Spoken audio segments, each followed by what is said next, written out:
नमस्कार, स्वागत है आपका बिस्तक पर। मैं आपके साथ तनीषा। देखिए, पिछले कुछ महीनों में अगर आपने शेयर बाजार देखा होगा तो एक बात साफ नजर आई होगी कि बाजार ऊपर है, लेकिन हर शेयर ऊपर नहीं है।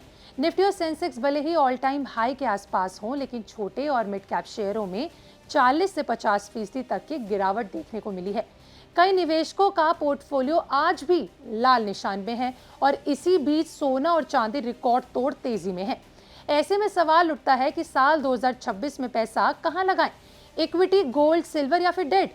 क्या स्मॉल कैप दोबारा उठ पाएंगे? इसी पूरे सवालों का जवाब ढूंढने की कोशिश की है देश के दिग्गज फंड मैनेजर नीलेश शाह ने अपनी रिपोर्ट में। कारोबारी साल 2024 में स्मॉल कैप और माइक्रो कैप शेयरों ने ऐसा रिटर्न दिया कि हर कोई निवेशक बन गया।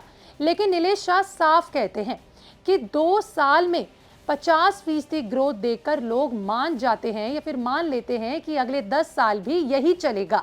लेकिन बिजनेस में साइज मायने रखता है।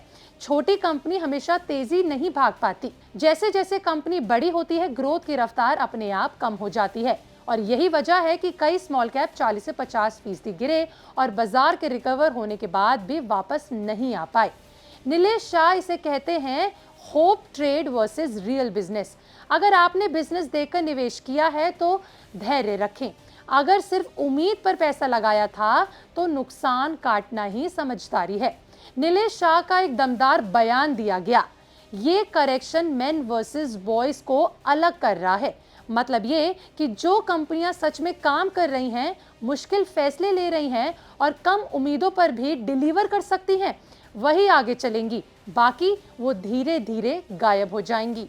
कुल मिलाकर ये कहा जा सकता है कि बाजार ने सट्टेबाजों को सबक सिखाया है और निवेशकों को वापसी हुई है।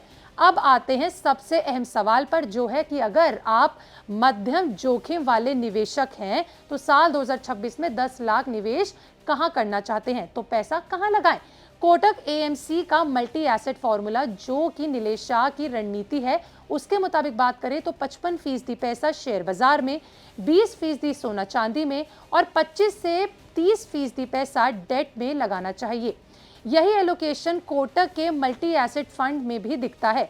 2 से 3 साल पहले 10% गोल्ड काफी माना जाता था, लेकिन अब सेंट्रल बैंक धड़ाधड़ सोना खरीद रहे हैं। डॉलर पर भरोसा कम हो रहा है, जियोपॉलिटिकल रिस्क बढ़े हैं और इसलिए 20% निवेश सोने और चांदी में करने का कॉल लिया गया है।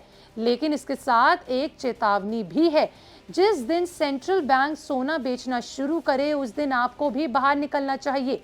साल 2025 में आईपीओ की बाढ़ आई।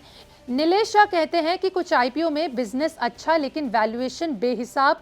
ऐसे आईपीओ हम छोड़ देते हैं।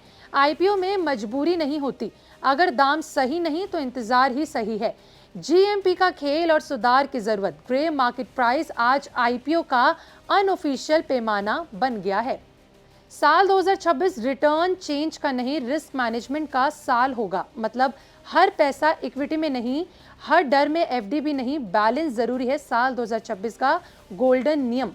तो देखिए, साल 2026 रिटर्न चेंज का नहीं, रिस्क मैनेजमेंट का साल होगा। मतलब हर पैसा इक्विटी में नहीं, हर डर में एफडी भी नहीं, बैलेंस जरूरी है। साल 2026 का गोल्डन नियम। साल 2026 में जीत उसी की होगी जो वैल्यूएशन देखे, जो बिजनेस समझे, जो एसेट एलोकेशन करे, जो लालच से बचे। आपका इस पर क्या कहना है? कमेंट सेक्शन में लिखकर जरूर बताना। ऐसे ही वीडियोस के लिए देखते रहें बिस्तक।